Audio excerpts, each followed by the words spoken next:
வருகின்ற ஜூன் 22 மதுரை பாண்டியர் கோயில் அருவியில் அம்மா திடல்ல முருக பக்தர் அப்படி மாநில மாநாடு மிக பிரமாண்டமான அந்த மாநாடு நடைபெறுகின்றது. அந்த மாநாட்டை ஒட்டி வருகின்ற 13 அங்கே ஒரு அருள்காட்சி துவங்கப்படுகின்றது. அதற்காக முன்னேற்பாடாக நேற்றைக்கு 6 படை முருகன் வீடுகளில் இருந்து 6 வேலானது இங்கே மதுரைக்கு கொண்டு வந்து இந்துவனுடைய அலுவலகத்திலே அதுக்கான யாகம் நடந்து கொண்டிருக்கின்றது. பார்வதி கையால முருகன் வேல் வாங்கி அன்றைய அரக்கன் சூரபத்மனை அழித்தது இந்த வேல்.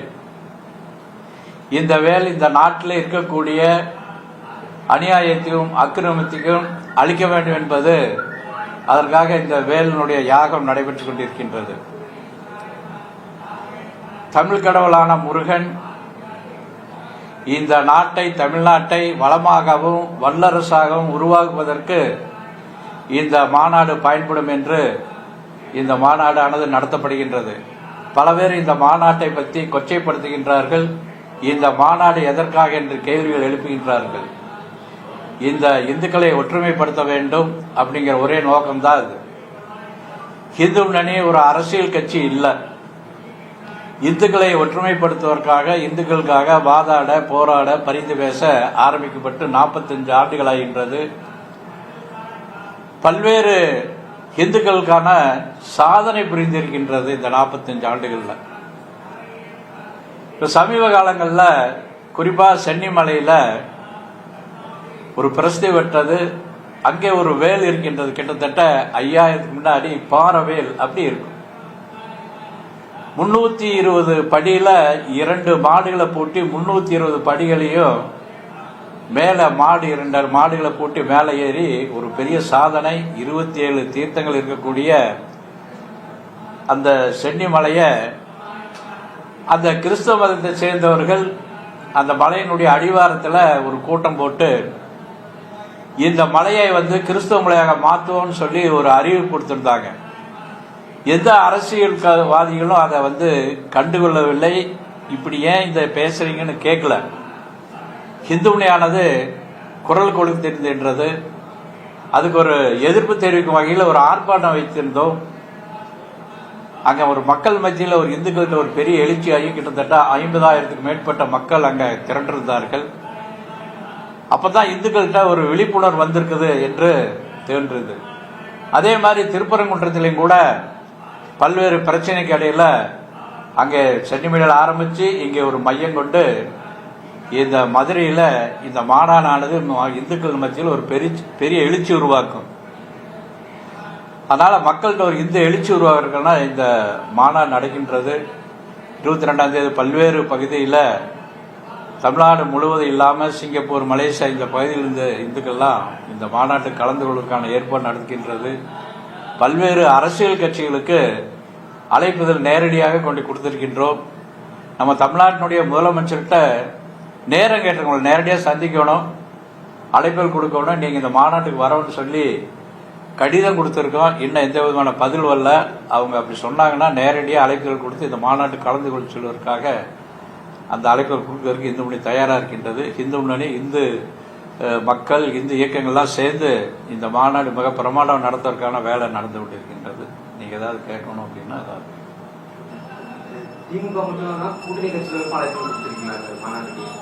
எல்லா பேருக்கும் திருமாவளவன், நாம் தமிழர், சீமான், பல்வேறு எல்லா அரசியல் கட்சிகளுக்கும் நம்ம நேரடியாக கொடுத்துருக்கோம். அமித்ஷா வந்திருந்தப்ப முன்னாள் மாநாடு பெருசா போக சொல்றாங்க. பிஜேபிக்கு இது பெரிய ஒரு மைக்கெல்லாம் இருக்குன்ற மாதிரி சொல்றாங்க. இல்ல, நாம் என்ன சொல்லணும்னா இது இந்துக்கள் ஒற்றுமையா இருக்க எந்தெல்லாம் கட்சிகள் பயன்படுத்திக்கணும் அது பயன்படுத்திக்கலாம். நாம் அரசியல் கட்சியில் இந்த முன்னணி. வேற மத்திய அமைச்சர்கள் யாரும் அழைப்பு கொடுத்துருக்கீங்களா? ஊபியினுடைய முதலமைச்சர் யோகி ஆதித்யநாத் வர்றாங்க. ஆந்திரானுடைய துணை அமைச்சர் பவன் கல்யாண் வர்றாரு. பல்வேறு பேர் கேட்டிருக்காங்க. நமக்கு இங்கே நேரம் இதெல்லாம் ஒத்து இவங்க 2 பேர்த்தையும் அழைப்புகள் வரேன்னு சொல்லியிருக்காங்க. நம்ம ஏற்போம். அமித்ஷாவுக்கு திமுக கூட்டணி கட்சியில யாரும் வரதா உறுதிப்படுத்திருக்காங்களா? புரியல.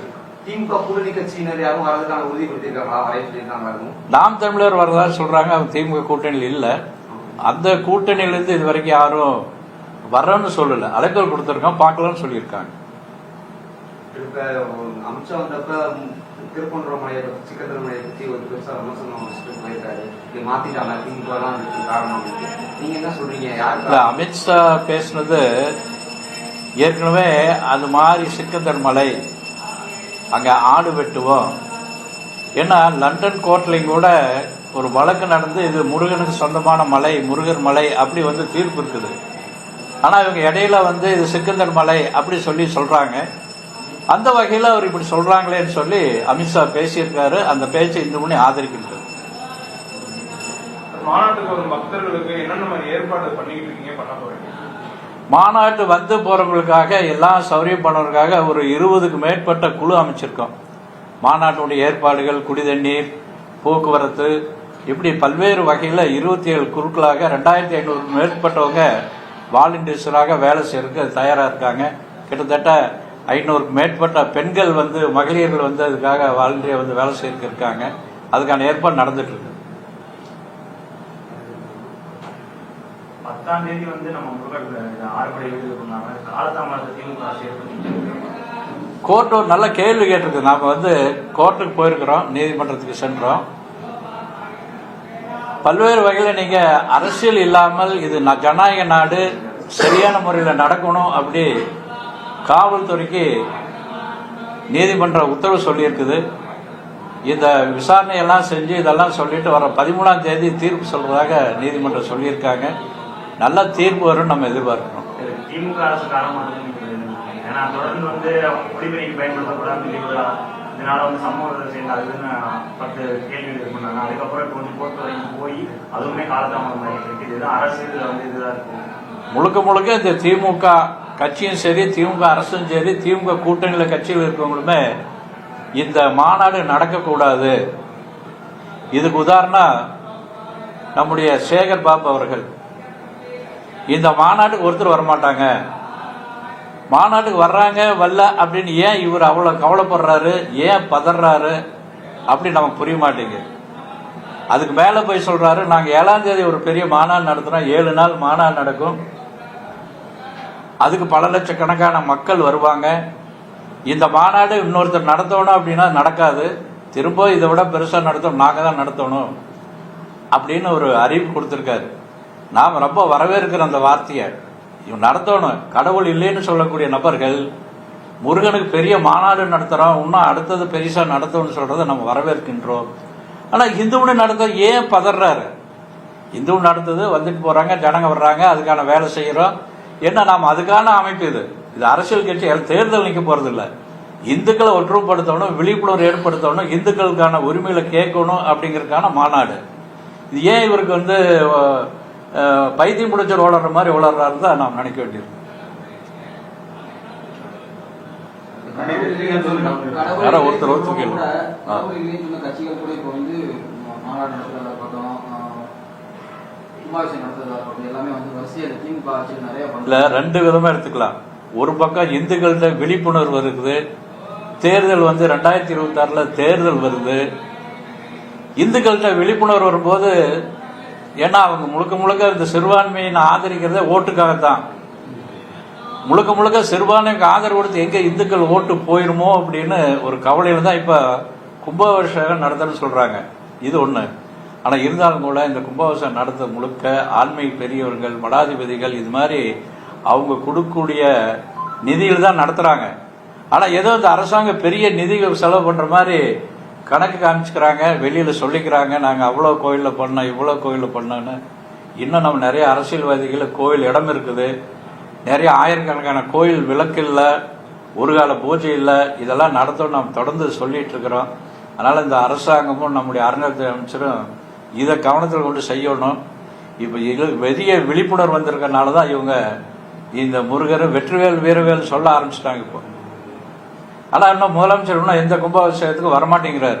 அதனால் இந்த சேகர் பாபு முதலமைச்சரை கூப்பிடணும், வர திருச்செந்தூரில் 7ஆம் தேதி மாநாடுங்கிறாங்க, கும்பாபிஷேகங்கிறாங்க. அதனால் முதலமைச்சர் அதுக்கு வரணும்னு நம்ம கேட்டுக்கிறது நேரத்தில். சார், தொடர்ச்சியாக வந்து இந்த மாநாட்டுக்கு வந்து ஓவரால் அதாவது பல இடங்களில் வந்து காவல்துறையின அனுமதி கொடுக்கக்கூடாது. அதே மாதிரி சென்னை டிஜிபி அலுவலகத்தில் கூட விடுதலை சிறுத்தை கட்சியாக இருக்கட்டும், மே 18 இயக்கமாக இருக்கட்டும், பல்வேறு இயக்கங்கள் வந்து அனுமதி கொடுக்கக்கூடாதுன்னு கோரிக்கை வைக்கிறாங்க. இது எப்படி பார்க்குறீங்க? இப்போ நீங்கள் சொல்லக்கூடிய இயக்கம் எல்லாமே நக்சலைட்டு சிந்தனை உள்ளவங்க, இந்துக்களை கேவலமாக பேசக்கூடியவங்க. திருமாவளவன் இந்து பெண்களை ரொம்ப மோசமாக இழிவாக பேசியிருக்காரு. திமுகவில் இருக்க நீலகிரி எம்பி இந்துக்களை ரொம்ப மோசமாக பேசியிருக்காங்க. சமயத்தில் ஒரு அமைச்சர் வந்து பொன்முடி அவர்கள் ரொம்ப மோசமாக இழிவாக பேசியிருக்காரு. அதனால் அந்த கட்சியில் இருக்க கூட்டணி கட்சியெல்லாம் நக்சலைட் சிந்தனை இருக்கிறவங்க, அவங்கள்ட்ட வேற ஒன்றும் எதிர்பார்க்க முடியாது. ஏன்னா கடவுள் நம்பிக்கை இல்லை. எங்கே இந்துக்களுக்கு விழிப்புணர்வு ஆயிடுச்சுன்னா இவங்களுக்கு போனி நடக்காது அப்படிங்கிறனால தான் இந்துக்கள் உண்டாகக்கூடாது அப்படிங்கிற ஒரே கவலைப்பட்டு இவங்க எதிர்ப்பு கொடுத்துட்டு இருக்காங்க. எந்த எதிர்ப்புக்கு எவ்வளோ எதிர்ப்பு இருந்தால் கூட இந்த மாநாடு எந்த அளவுக்கு எதிர்ப்பு இருக்கோ அந்த அளவுக்கு வெற்றி அடையும். ஒரு பந்தை எப்படி அடித்தா வேகமாக அடிக்க அடிக்க உயருதோ அது மாதிரி இவங்க தடுக்க தடுக்க இது மிக பிரமாண்டமாக இந்த மாநாடு அமையும் தான் நாம் நம்புகிறோம். சூப்பர் ஸ்டார் ரஜினிகாந்த் அவருக்கு அழைக்கிறீங்களா? அதுவும் வரதுக்கு வாய்ப்பு இருக்கா? வர்றன்னு சொல்லியிருக்காரு. அதுக்கு வருவான எந்த விதமான இது இல்லை. நம்ம அழைத்தல் கொடுத்துருக்கோம். நடிகர்கள் நடிகைகள் இது மாதிரி சம்பந்தமாக எதுவும் அழைப்பு இருக்காங்க மாநாட்டுக்கு? நிறைய டைரக்டர்லாம் வரன்னு இருக்கா. மோகன், ரஞ்சித், இது மாதிரி நிறைய பேர் வரன்னு சொல்லியிருக்காங்க. நாம் வாங்க, உங்களுக்கு அங்கான அந்த விஐபியினுடைய ஏரியாவில் உட்காரக்கான ஏற்பாடு இருக்குது அப்படி சொல்லியிருக்கோம். அப்படி வந்தால் வருவாங்க. அதே மாதிரி ஒரு மாநாடு நடத்துவதற்காக வந்து பல இடங்களில் வந்து அடாவடியாக வசூல் பண்ணுறதா ஒரு குற்றச்சாட்டு இருக்குது. இது எப்படி பார்க்குறீங்க? உங்களுடைய கட்சி அதாவது வழக்கம் போட எந்த அரசியல் கட்சி வசூல் பண்ணாமல் நிகழ்ச்சி நடத்துகிறாங்க, தேர்தல் நடத்துகிறாங்க சொல்லட்டும், நாம் அதை பற்றி யோசனை பண்ணலாம். இது வழக்கமாக வந்து ஒரு நிதி வசூல் பண்ணி தான் எல்லாருமே பண்ணுறாங்க. இதை வேணும்னு சொல்லி இங்கே மதுரையிலையும் கூட ஒரு பொய்யான வழக்க அந்த நிதி கொடுத்தவர் பாண்டியன்னு சொன்னாங்க கூட அவர் வற்புறுத்தி சேசல் கொண்டு உட்கார வச்சு ஒரு பொய் வழக்கு போட்டாங்க. இது இந்த அரசாங்கம் எப்படியாவது வந்து குற்றச்சாட்டு சொல்லணும், இந்த மாநாடு நடக்கூடாதுக்காக இந்த பொய்யான வேலையில் இந்த அரசாங்கம் இறங்கியிருக்குன்னு தான் நான் நினைக்கிறேன். சார், மாநாட்டத்தில் சின்ன சின்ன பணிகள் மேற்கொள்றீங்க, அங்க காவல்துறை ஒத்துழைப்பு உங்களுக்கு நடவடிக்கை? காவல்துறை ரொம்ப இடைஞ்சல் பண்ணாங்க. ஏன்னா நமக்கு ஏற்கனவே அனுபவம் உதாரணம் திருப்பரங்குன்றம் எவ்வளவெல்லாம் இடைஞ்சல் பண்ணாங்க. பிஜேபியுடைய பொறுப்பாளர், இந்துடைய பொறுப்பாளர்களை வீட்டுக்காவல வச்சிருந்தாங்க. அதையெல்லாம் மீறி ஜனங்க வந்து திருப்பரங்குன்றத்தில் குவிஞ்சாங்க. அது மாதிரி இந்த மாநாட்டில் இவங்க அது மாதிரி தடுக்கலாம்னு நினைக்கிறாங்க. அதிகாரிகள் கூட 2 டைப்பில் இருக்காங்க. இதை தடுக்க அவங்களுக்கு கூட்டம் அதிகம் வரும், தடுக்காதீங்கன்னு ஒரு குரூப் சொல்லிட்டு இருக்காங்க. தடுக்கணும்னு சொல்லி பல அதிகாரிகள் வந்து இந்த அரசாங்கத்துக்கு யோசனை சொல்லிட்டு இருக்காங்க. அதனால இதனால வந்து ஒன்றும் தடுக்க முடியாது. கோர்ட் கேள்வி கேட்டிருக்கு, நீங்க எப்படி வந்து ஒரு சார்ல நடக்கிறீங்க, இது ஜனநாயக நாடு, சரியா நடக்கணும். பழனியில் வந்து நீங்க மாநாடு நடத்தியிருக்கீங்க, அனுமதி கொடுத்துருக்கீங்க, இங்க முருகன் மாநாட்டு கொடுக்கணும்னு சொல்லி நீதிமன்ற கேள்வி எழுப்பியிருக்காங்க. அந்த நீதிமன்றத்துக்கு நாங்க பாராட்டு தெரிவிச்சுக்கிறோம். இந்த முருகன் மாநாட்டுல மாற்று மதத்தினருக்கு இது இம்பார்ட்டன்ஸ் கொடுத்துருக்கீங்களா? அழைப்பு கொடுத்துருக்கீங்களா? சம்மன் இந்து முன்னணி வந்து இந்துக்களுக்காக வாதாட, போராட, பரிந்து பேச அமைக்கப்பட்ட அமைப்பு. இந்துக்களை ஒற்றுமை பண்றதுக்காக நாம வேலை செய்யறோம். அதுக்கான மாநாடு. முருகர் பக்தர் கும்பிடுறோம், நாங்க திண்ணூர் விடுறோம், சாமி கும்பிடுறோம், யார் வேணாலும் வரலாம்.